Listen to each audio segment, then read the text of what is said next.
Un día como hoy, 75 aniversario del desembarco de Normandía, un 6 de junio de 1944. Europa se postra y agradece al amigo americano su gesta. No vaya a ser que decidan prescindir de las bases militares sobre el suelo europeo. Pero la Segunda Guerra Mundial no la ganó el soldado Ryan en las playas del Canal de la Mancha. ¡Ay, Spielberg!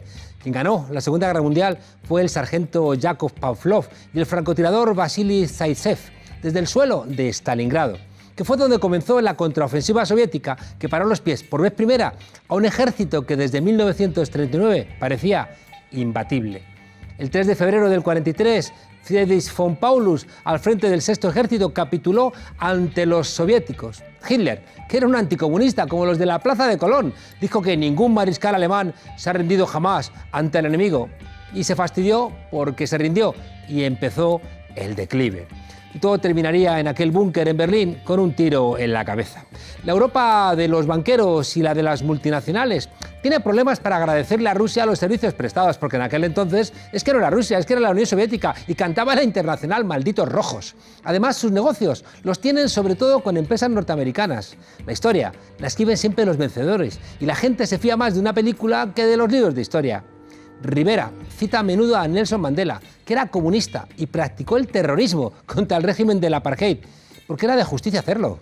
El poder todo lo convierte en una mercancía, aunque los adolescentes ya no cuelguen pósters en sus habitaciones y las camisetas del Che Guevara vengan de Bangladesh. Yo tengo un amigo que a veces para hacerse el revolucionario se compra una camiseta de Desigual y se cree que está trastocando el mundo. Ha dicho Pablo Iglesias que le gusta hablar de política con el rey Felipe VI, pero eso lo dice porque todo lo que dice un rey, aunque sea una tontería, viene marcado por la historia. A ver si resulta ahora que Fernando VII era un lince y Carlos II, pues eso, un premio Nobel. Felipe VI es más de derechas que su padre, que ya apuntaba alto en esas lides. Pero claro, nos cuentan las películas que es un rey muy humano y muy preparado, y ninguna serie de televisión nos va a decir lo contrario. ¿Hizo Felipe VI la selectividad?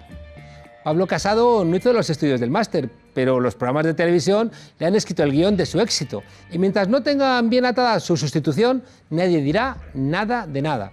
En cambio, los enanos de Podemos siguen pescueceando, sabiendo que basta con que puedan hacer un poquito de daño para que los mismos medios que elogian al rey o a Pablo Casado o a Albert Rivera le den su minuto de gloria para que pierdan toda la gloria verdadera que ganaron cuando estaban en la pelea cierta. Esa que te deja cicatrices y que no son de película. Ya sabéis, gente que está en la selectividad, llenaros de digna rabia, sobre todo para que os crezca la conciencia, porque como decía Bertolt Brecht, solamente los estudiantes de selectividad con conciencia son los que tienen esperanza. Bienvenidas a la frontera, desobedientes.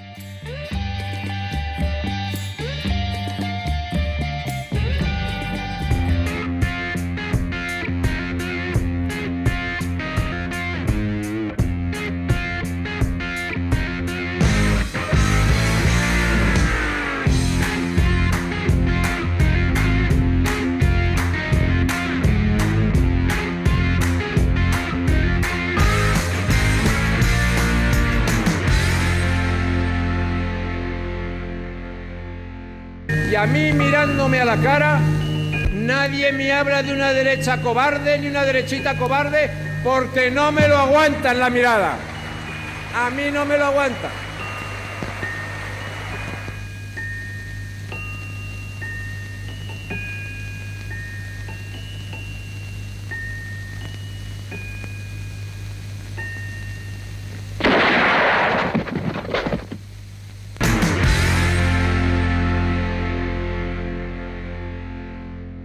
Pues resulta que la actualidad política está que arde. El rey inició ayer la ronda de consultas con los 15 representantes de las formaciones que consiguieron representación parlamentaria el pasado 28 de abril. Unas audiencias por separado que tienen como objetivo sondear si apoyan o no al socialista Pedro Sánchez para la presidencia del gobierno. ¿Fin de época? ¿Andan preparados los periodistas de la transición para enfrentar estos desafíos?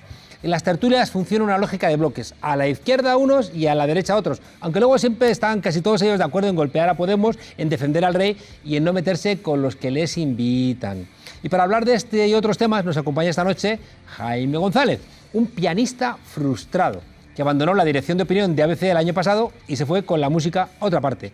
Y mentiríamos si no dijéramos que toca el piano en muchos sitios y ninguno de ellos es la calle. Jaime, bienvenido a La Frontera. Muchas gracias por invitarme. Te has dejado mucho de robar. Por invitarme. No, es verdad, me hiciste en su día un ofrecimiento para venir aquí a charlar un rato. Oye, y te lo debía, aquí estoy. Llevabas trabajando desde el año 86 en el ABC. 86, sí. ¿Es duro dejar un medio después de tanto tiempo? Pues sí, porque estableces un entramado de relaciones que tienen que ver mucho ya, más que ver con lo sentimental que con lo profesional.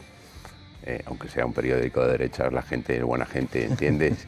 y hay muchas relaciones humanas y son 30 años de convivencia con la misma gente, algunos compañeros, otros amigos, otros casi más que amigos. O sea, que estar en un periódico es como ser rey, que uno tiene que morir con las botas puestas.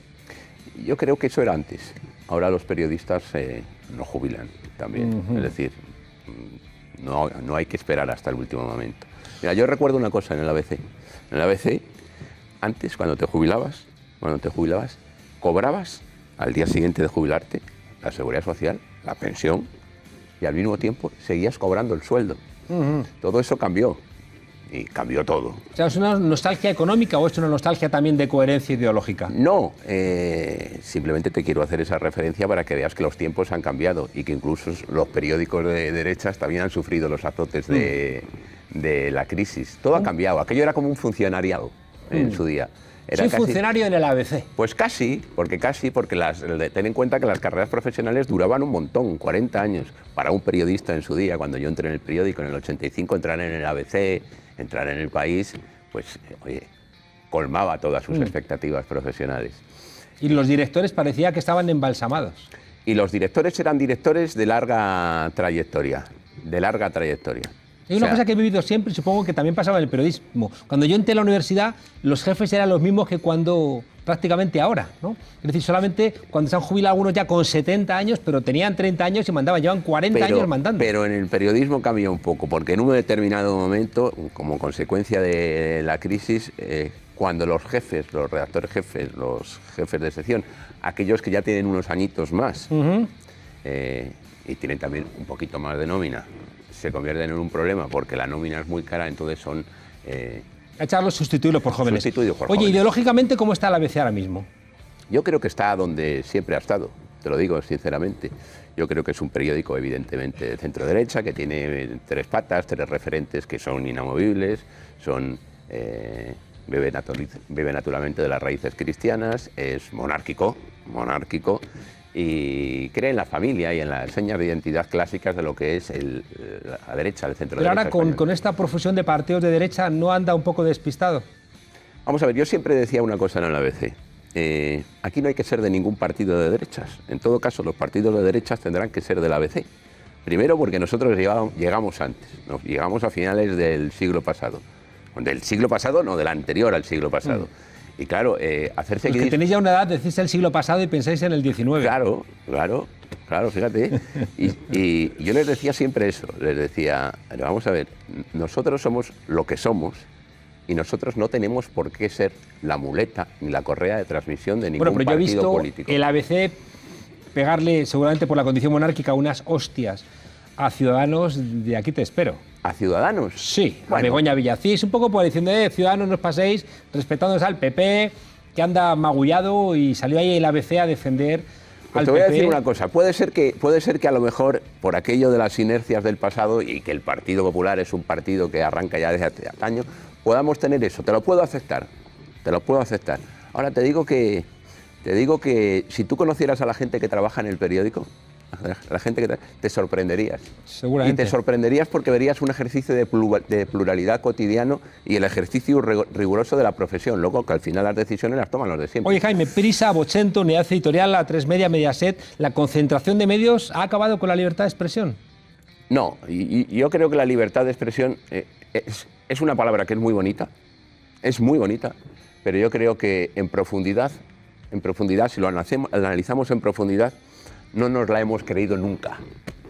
¿El ABC nunca se ha creído la libertad de expresión? Yo he trabajado en el ABC y sé cuáles eran mis límites. Y hay límites que tienen que ver con el paisaje, con evidencias, que naturalmente los medios de comunicación, y más en una situación de crisis, ahora tienen más dependencia económica.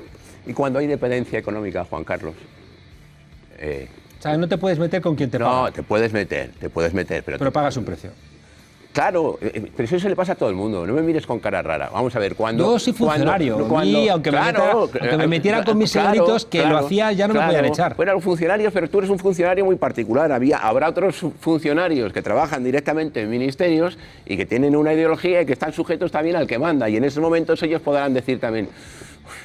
Pues me están coartando mi libertad de expresión, o vivía mejor con los anteriores que con estos. No sé, lo que quiero decir es que en la medida que un medio de comunicación tiene estrecheces económicas y se tiene que poner en manos del poder económico, pierde naturalmente independencia y naturalmente se lesiona y se orada la libertad de expresión. Pero es que eso es de sentido común. O sea, que si viene un Millonetis a meterle pasta al ABC, igual, y ese Millonetis es ateo, igual el ABC dice, pues hombre, lo de Dios no está bien probado del todo. Lo de los ateos te lo contesto luego, pero si viniera un Millonetis, mis excompañeros del periódico aplaudirían con Estarían encantados. Aplaudirían con las orejas.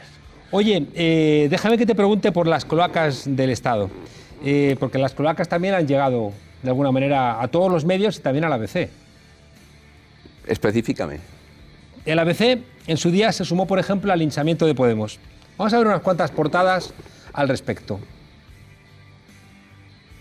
Chávez eligió a Iglesias, a Monedero y a Bestringe como aliados naturales. Toma ya. A ver otra. El ministro de Finanzas de Chávez confirma a la policía los pagos para crear Podemos. Acaba de salir hace 3 días una entrevista con ISEA diciendo que todo había sido un montaje de la policía patriótica. Ese mismo policía. A ver más. Mira, y yo. Me habéis regalado en ABC unas cuantas portadas a mí, ¿eh? Te hemos dicho. Como Chávez pagó... A ti te tenemos mucho cariño, ¿eh? 35.000 euros a Monedero. Chávez ahí, toma Monedero, 35.000 pavotes. Y ahí, en portada. A ver, ¿hay más?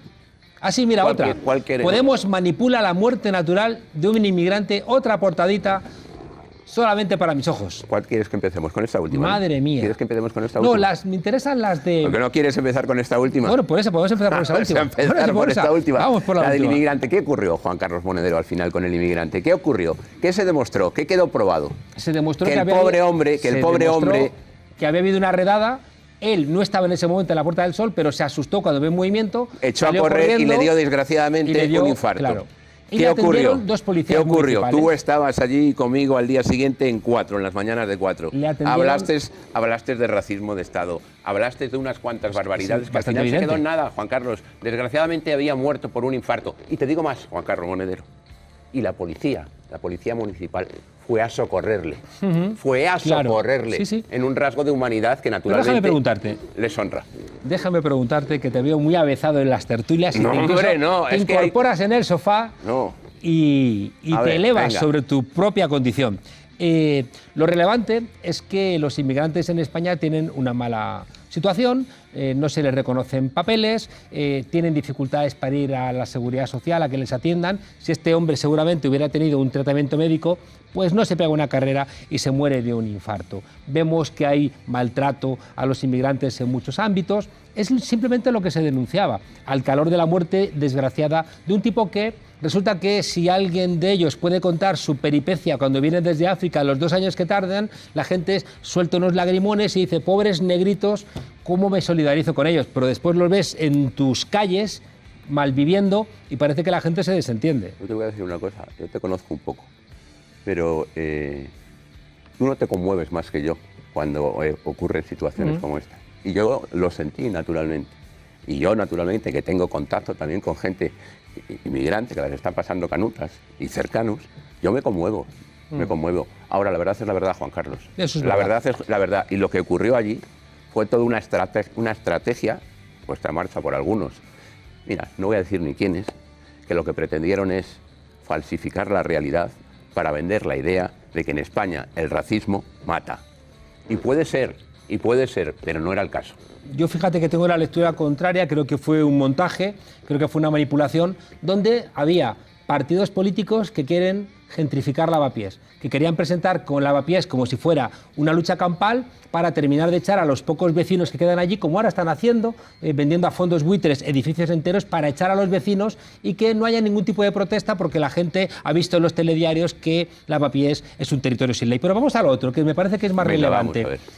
Se ha demostrado por una comisión del Parlamento español que el Partido Popular el ministro Fernández organizó una policía política para inventarse pruebas falsas contra líderes de Podemos. Yo estaba en ABC en ese momento. Tú ya no estabas en ABC. Estaba en ABC. Bueno. Entonces, sabemos que Villarejo y otros comisarios daban a los medios de comunicación noticias falsas que tenían que ser publicadas solamente para, en contextos electorales, desprestigiar a Podemos. ¿Tú te crees lo que te voy a decir? ¿Crees en mi palabra? Yo creo en tu palabra. Pues te voy a decir una cosa, palabra de honor. A nosotros ese documento no nos vino de aquí, nos vino del otro lado del Atlántico. ¿Me crees? Pero te puedo creer perfectamente porque la policía política fue al otro lado del Atlántico sé a dónde fue la policía política, reunirse con esta pero gente. si lo que tú estás intentando decir es que en el momento el Partido Popular, el gobierno del PP, el Ministerio del Interior instrumentalizó al PP y nos puso delante una prueba, digamos, falsa, para que al final nosotros saliéramos a bombo y platillo de esta manera. Te digo que a nosotros nos vino del otro lado del Atlántico. Sí, pues. Y además nos vino con una serie de referencias. Dice, es que fue la policía española. La policía española. Claro. Coño, a mí me dicen es la policía española y yo no me creo que detrás de la policía española, al frente de la policía española, esté un señor que hoy está en prisión, justamente en prisión. Te quiero decir que es que nosotros teníamos todos los ingredientes para darle a esa información el grado de veracidad suficiente para ser portada. En cambio, hubo algunos medios de comunicación que no quisieron publicar esas noticias porque les hacía ruido. Esa, en concreto, no. Sí. Ya te garantizo que esa no. Los digitales, por ejemplo. Otras anteriormente podrían haber sido, pero esa no, porque esa la dimos en exclusiva y de hecho, y tú te acordarás, porque en el fondo se hacía daño, fue replicada por todos los medios de comunicación. Por todos. El responsable de esa noticia, Rafael Isea, el ministro, acaba de hacer unas declaraciones diciendo que todo fue un montaje de esa policía política, que le ofrecieron favores, le ofrecieron recompensas que no le cubrieron y que por eso el tipo dijo lo que dijo en su momento. Pero lo he leído. Pero la pregunta es, ¿el ABC debiera disculparse por dar una noticia Es que falsa? nosotros no dimos ninguna película falsa. Y ahora vas a ver cómo te voy a convencer. Si nos dicen, la reunión se ha producido en la sede diplomática española. Ojo, sede diplomática española. Ministerio de Exteriores. Sí. Ministerio de Exteriores. El Partido Popular poniendo el Ministerio de Asuntos Exteriores contra partidos políticos. No, Juan Carlos. Fiscalía. Fiscal. Se desplazó una fiscal hasta allí. Pero si la Fiscalía, si no se hubiera muerto el pobre fiscal anticorrupción, estaría seguramente implicado en más de una cuestión. Si se ha demostrado, Jaime, que la Fiscalía Anticorrupción trabajaba para el Juan PP Carlos. también. Si le han pillado diciendo el fiscal, te lo afino. Es que es un jodido escándalo. Vamos a ver. La policía corrupta por culpa del PP, la Fiscalía corrupta por culpa del PP.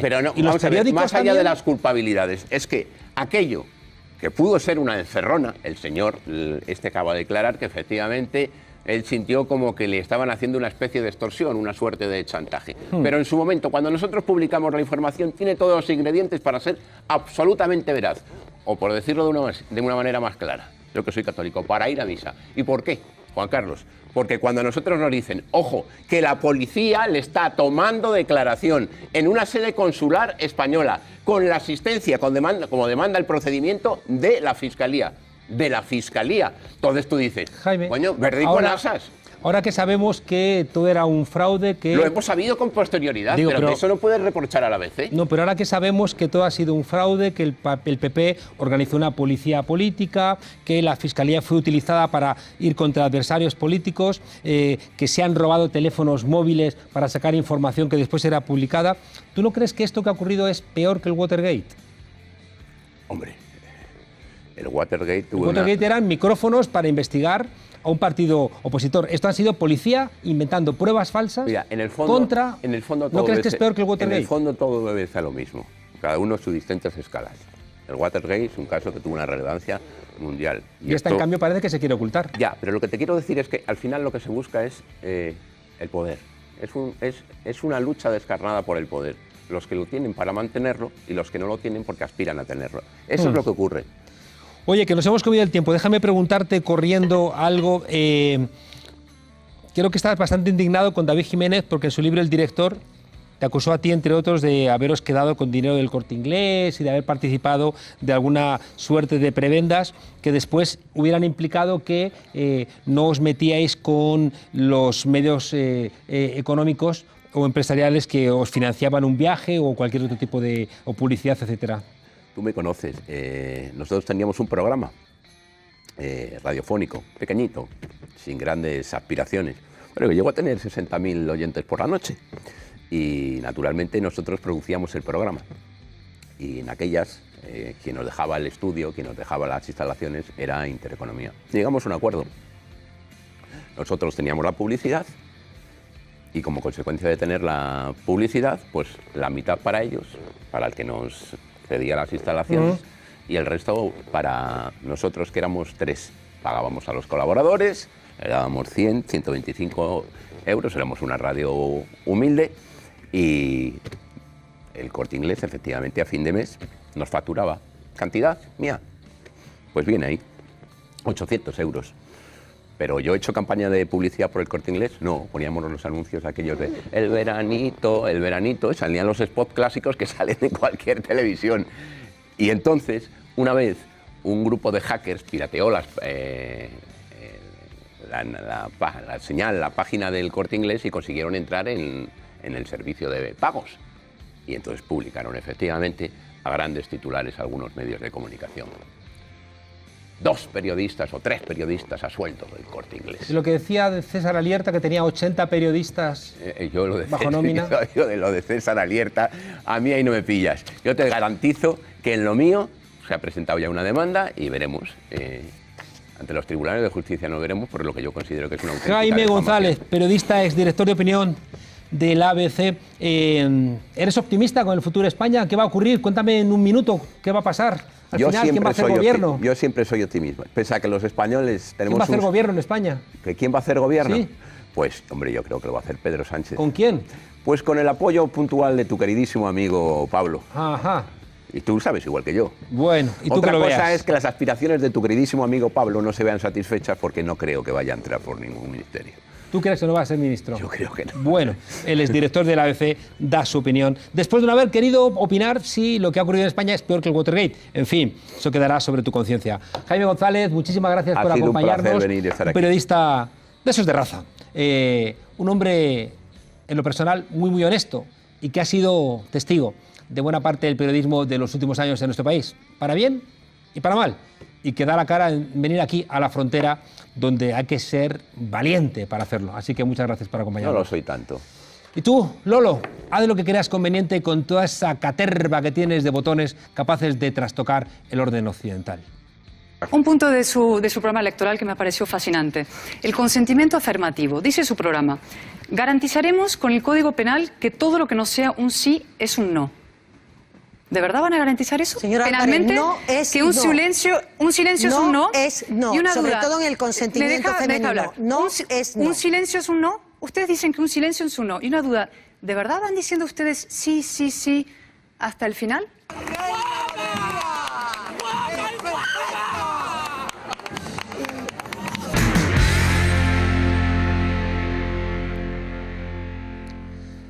COPE. Alberto Rodríguez, el Rastas, releva a Echenique al frente de la organización de Podemos. La Razón, el Rastas, un no quemado para reorganizar Podemos. La Vanguardia, del Conde Godó, el Rastas sustituirá a Echenique en la Secretaría de Organización de Podemos. Vamos, que si eres ingeniero químico te llaman el Rastas. Si tienes 2 carreras, un máster y un doctorado, el Coletas. Si tienes doctorado, eres profesor titular, has hablado como ponente central en Naciones Unidas y estás premiado por Claxo, te llaman billetero, portavoz de la narcosangrienta dictadura, iletrado o directamente, como en la COPE, hijo de puta. Qué fácil es hablar del Rastas, del Coletas, del billetero, cuando dan una información sobre Podemos. ¿Os imagináis a estos mismos medios titulando Felipe VI, el preparado, recibe la zarzuela a Pedro Sánchez, el guapo? Vamos, que esté libre de motes, que tire la primera piedra. A mí, por ejemplo, ya digo, billetero, amigo de asesinos, malversador, y hoy mismo, pitoniso. En el mundillo político siempre han existido los motes. Felipe González fue Isidoro, claro, pero es que era en la clandestinidad. Luego vino Willy Brandt, hizo de él un verdadero socialdemócrata, y don Felipe. Adolfo Suárez era un chuletón de Ávila que trepó y trepó hasta llegar a la Moncloa. Y qué decir de Fraga, un león de Villalba que cuando rugía se llevaba un par de manifestantes por delante y la calle era suya, aunque murieran 5 trabajadores en Vitoria. Lo que es nuevo es que medios de comunicación teóricamente serios, teóricamente objetivos, se refieran a personalidades públicas por sus apodos. Pero bueno, ya que se ha abierto la veda, os propongo el siguiente juego, que enviéis a esta dirección que veis ahí los motes que se os ocurran sobre distintos personajes de la actualidad política. Vamos, sé que es un reto difícil, porque encontrar un mote a la altura de las estadísticas de Cayetana Álvarez de Toledo o Isabel Díaz Ayuso, sé que es una misión casi imposible. ¿Y qué decir de Albert Rivera? Se me ocurre alguno, pero no, os lo dejo a vosotros, porque si lo digo yo, seguramente se lo toma mal. Gente como Aznar, Rajoy y Pablo Casado, es verdad que son fáciles, porque se han tirado años haciendo méritos para que les llamemos de todo menos bonitos. ¿Y qué decir de Abascal, que tiene más de facha que de Martínez? O Hernando el Boca Chancla, que se le escapan de la boca las cosas sin darse cuenta, y a nosotros, pues tampoco. Lo dicho, os propongo que deis rienda suelta a vuestra imaginación y mandéis a esta dirección los nombres que creáis que encajan mejor con el ser profundo de esta gente y que os parezcan oportunos. El ganador de este humilde concurso recibirá nuestro aplauso y este bonito bolivic, bueno, luego lo traigo, de regalo. Lolo, tú llena de alegría la noche como solo tú sabes hacerlo. Ya está bien. Es que, bueno, no salgo de una y ya estoy en otra. ¿Dónde están las cuentas corrientes? ¿Dónde están los coches deportivos? ¿Dónde están las hípicas y los caballos? ¿Dónde están los áticos? ¿Dónde están los chalets? ¿Dónde están los apartamentos cara al mar? ¿Dónde? ¿Dónde tiene Camps el enriquecimiento de estos años de presidente? Estoy ya harto de tanta imputación, la verdad. Es que ya está bien. Mentiroso. Mentira. Mentira. ¡Ah! Mentira.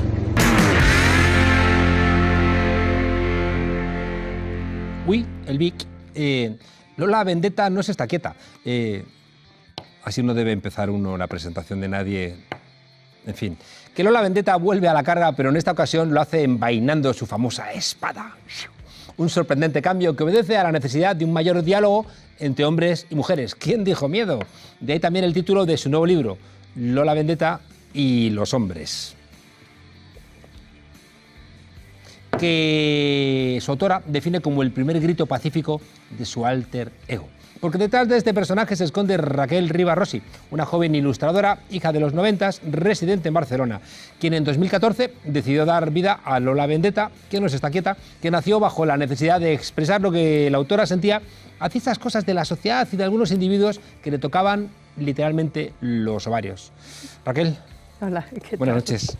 Me ha gustado mucho esta introducción. Es lo que tiene tener la espada desenvainada. Oye, ¿vienes menos combativa realmente en este libro? Bueno, tenía ganas. ¿Has calmado al alter ego? Un poquito, es que tenía ganas también de darle esa dimensión al personaje, porque llevaba ya 2 libros en plan con mucha caña y tenía ganas también de darle ese lado humano, ¿no? Porque permanecer en la guerra es imposible todo el tiempo, ¿no?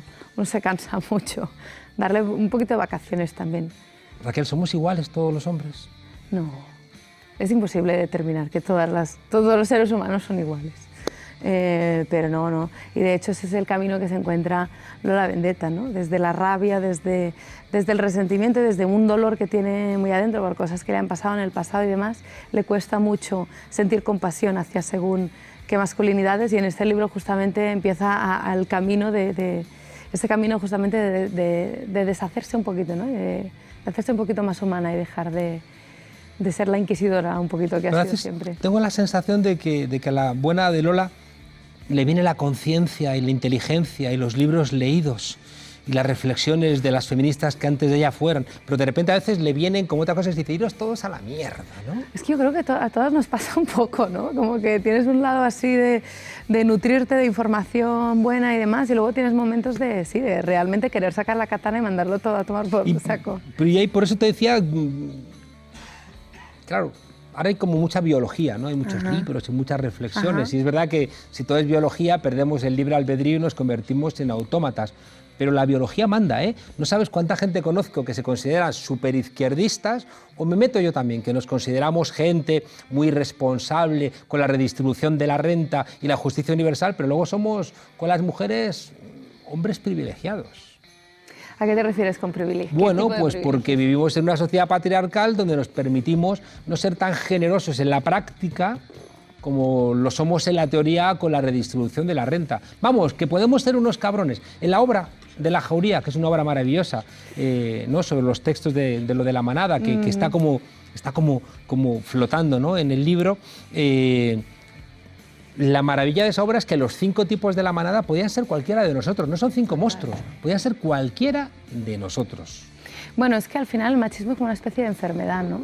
Yo creo que el trabajo importante hacer aquí es sobre todo darte cuenta de cuando tú estás extremadamente cómodo, quién está sosteniendo esa comodidad, quién está haciendo la tarea de cuidado o de pringar un montón para que tú puedas tener esa comodidad o esas ventajas, ¿no? Y solo con esa pregunta ya es un buen inicio, yo creo, para empezar a darte cuenta de que suceden cosas que igual no son muy justas y que igual puedes hacer cosas para que cambien, cediendo tiempo de palabra, cediendo algunos derechos o sencillamente abrirte al diálogo y a ver qué sucede, ¿no? Abrirte a que entre esa nueva información en tu cabeza y empiece a hacer mella y a ver qué sucede, a ponerte como a hacer ese experimento personal como hombre también.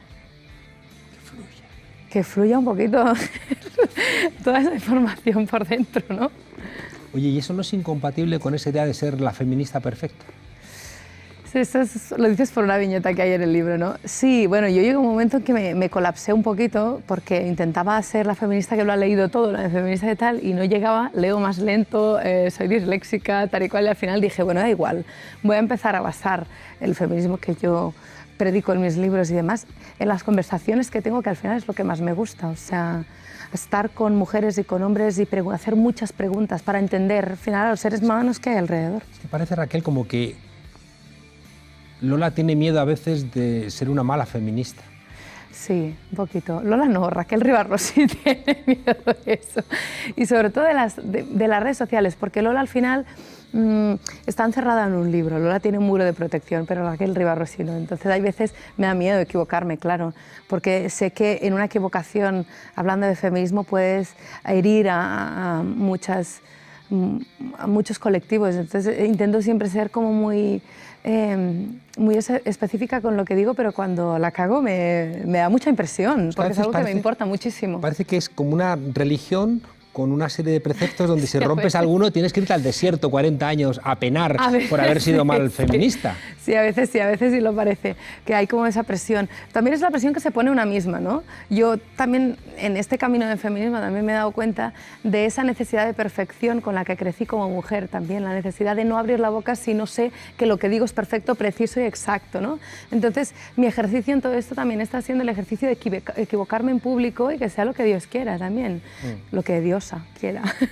Y, ¿sabes? Y permitirme eso, permitirme fracasar, equivocarme y al final entrar en ese camino de la vulnerabilidad también, ¿no? De no querer ser esa persona perfecta. Raquel, ¿qué diferencia hay entre un hombre malo y un hombre roto? Es muy difícil. Es que a mí no me gusta mucho hablar de personas malas. Pero aunque hay personajes que me hacen dudar mucho, pero yo los hombres rotos sobre todo hablo de esos hombres que cuando eran niños sufrieron mucho el no poder ser vulnerables. Sobre todo me focalizo en esos hombres que fueron obligados a puños o a punta de normas súper estrictas que no los dejaron ni fluir con sus propias emociones. Fueron obligados a esa masculinidad súper antigua, que yo creo que se está extinguiendo como en su momento se extinguieron los dinosaurios, vamos. Pero sí, me refiero. Oye, hablando de extinción de los dinosaurios, me ha llamado la atención cuando planteas que qué nos pasa a los hombres que todo lo que se parece a un interruptor lo apretamos. ¿Por el clítoris te refieres? Por todo el clítoris, los pezones, donde podamos pellizcar, parece que... Bueno, es que en este libro he hablado mucho de la herencia tan fuerte de la pornografía que hemos sufrido, y no hay otra manera de decirlo, muchísimas mujeres y creo que muchísimos hombres también, que es esa manera de ver la sexualidad como algo que sucede así, pam, tiene que prenderse en un segundo y se soluciona en menos de 20 minutos y todo el mundo tiene un orgasmo y todo el mundo sale bien, ¿no? Sin preguntar, sin querer conectar con la persona, sin querer hacer un diálogo, que al final es lo que es la sexualidad, es un diálogo sin idioma, ¿no? Es todo con los sentidos, ¿no? Y eso lo he intentado tratar mucho, porque creo que en la sexualidad es donde se ve reflejado muchísimo de este patriarcado, ¿no?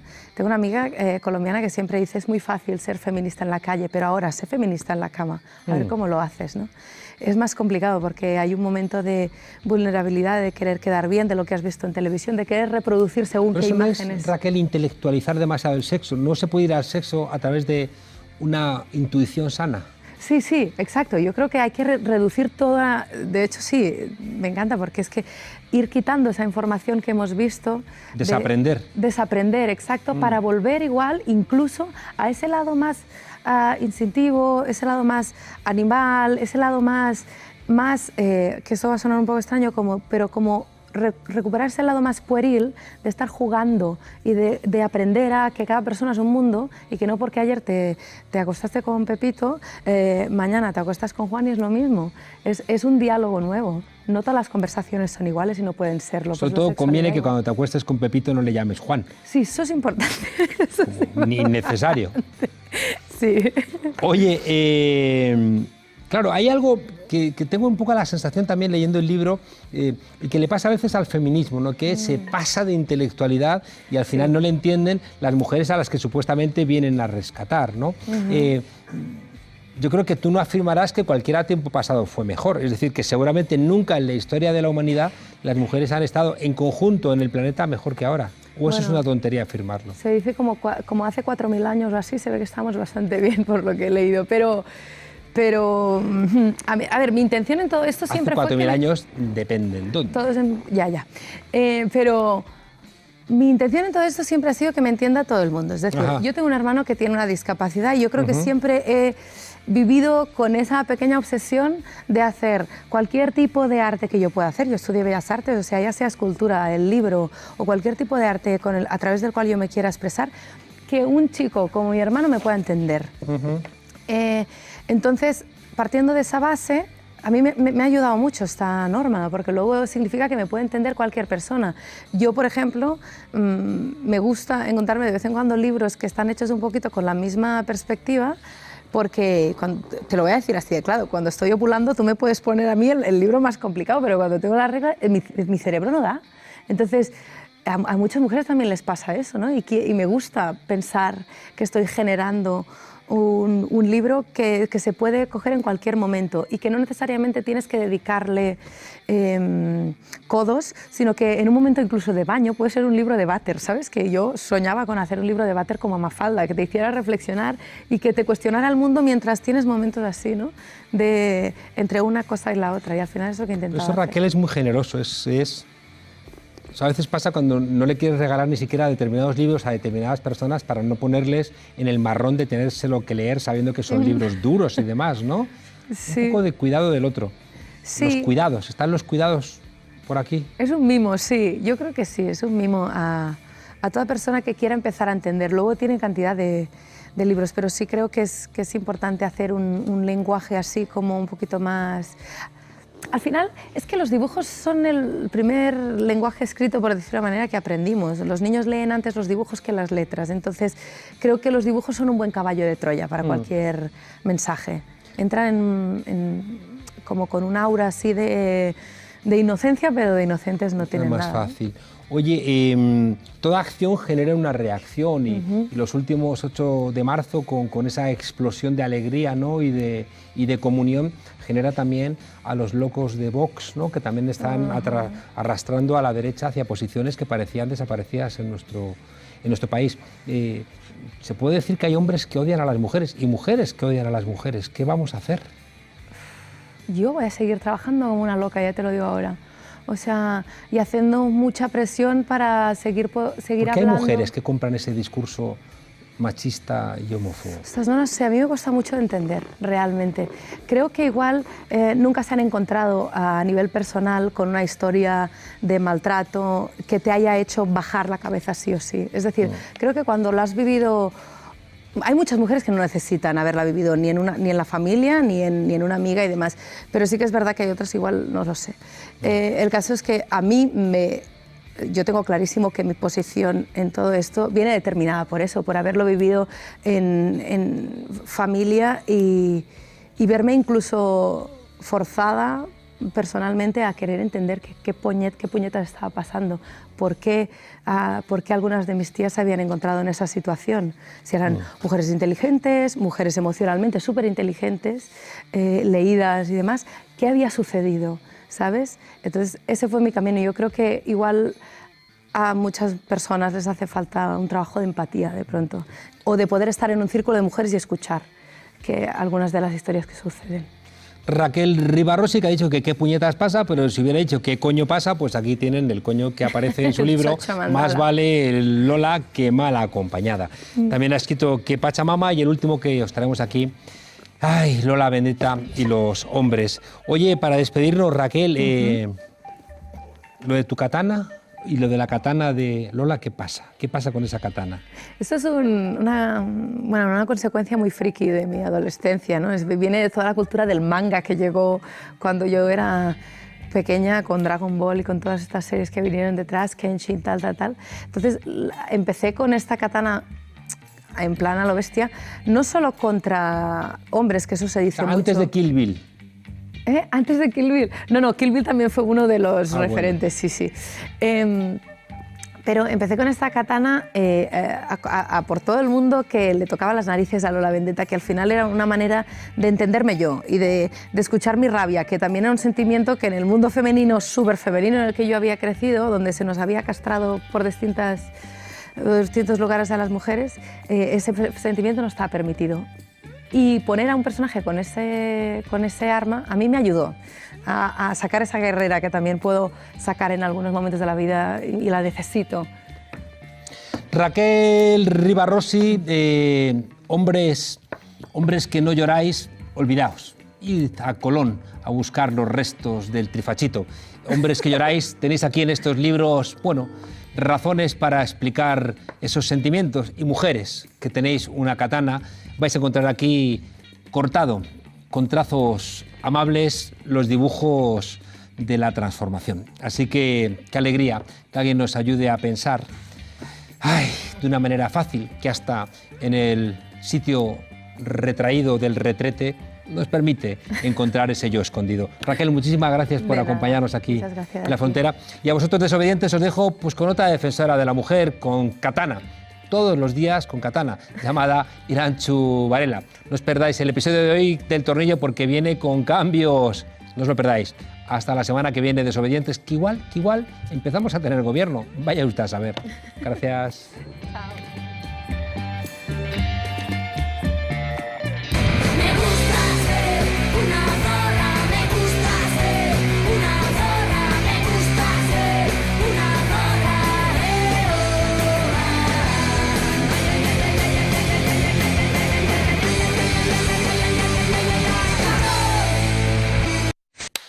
Bienvenidas al Tornillo, el microespacio feminista en La Frontera. Hoy vamos a hablar de las terapias para curar la homosexualidad. ¿Qué diréis? ¿Pero esta que anda? ¿Se ha vuelto loca? ¿Qué terapias? Pues sí, en el siglo XXI todavía tenemos que seguir hablando de las terapias para curar la homosexualidad. Porque la derecha fascista, que ya ha entrado en las instituciones, quiere derogar la ley contra la LGTBI-fobia, aludiendo que deberían tener libertad para educar a sus hijas e hijos e hijes de la forma que quieran y mantenerlos a salvo de la ideología de género y de la influencia del lobby LGTBI, que parece que puede contagiar sus puras y heterosexuales mentes. ¿Qué tú podrías decir? Razonable que la gente quiera tener libertad para educar a sus hijos e hijas e hijes como quiera. Pues sí, pero con un límite. ¿Sabes cuál? El de siempre, el del odio. Pedir libertad para llevar a tus hijas e hijos e hijes a terapia porque son homosexuales, porque son bolleras, porque son lesbianas, porque son maricas, porque son trans. En definitiva, porque no cumplen con la heteronorma, no es educar en libertad, es imponer una opción sexual de las muchas que hay y hacerlo a la fuerza. La cantidad de mujeres, hombres, personas trans en la infancia, en la adolescencia y en la edad adulta que se han suicidado, que han muerto en situaciones violentas o que han tenido que lidiar con el trauma del rechazo, sería suficiente argumento para estar en contra de estas terapias. Incluso el hecho de que no se conoce ningún caso exitoso de aplicación de estas terapias. Y podríamos añadir que habitualmente estas terapias consisten en exorcismos, electroshock y hasta lobotomías. Así todo como muy vintage, muy Frankenstein, muy fascista, muy mal. Pero hay una razón todavía más básica. La homosexualidad no se cura. ¿Sabéis por qué? Porque no es una enfermedad, porque no es una patología, porque ser heterosexual no es lo normal, solo es lo más habitual.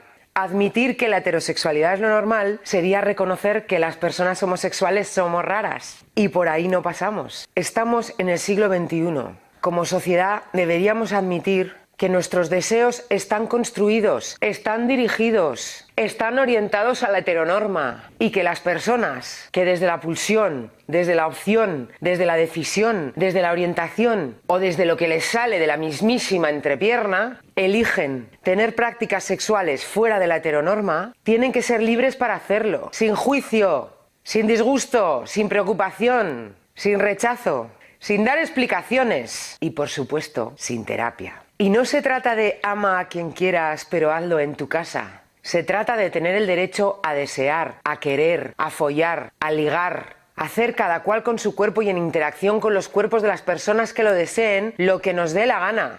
Se trata de autonomía, se trata de cuerpos libres, se trata de deseos libres. Se trata de educar a las criaturas en la libertad. Se trata de acabar con el discurso totalitario, opresor, impositivo, limitante de lo normal. Se trata de que dejemos de pensar que precisamente, qué casualidad, las prácticas sexuales funcionales al capitalismo son las que se han impuesto como norma, son las que les gustan al sistema, a la derecha, a las iglesias, a la gente de bien. Hoy os dejamos con una frase de la Santa Marica. ¿Y tú? ¿Cuándo te diste cuenta de que eras heterosexual? Hasta la próxima vez que nos dejen salir.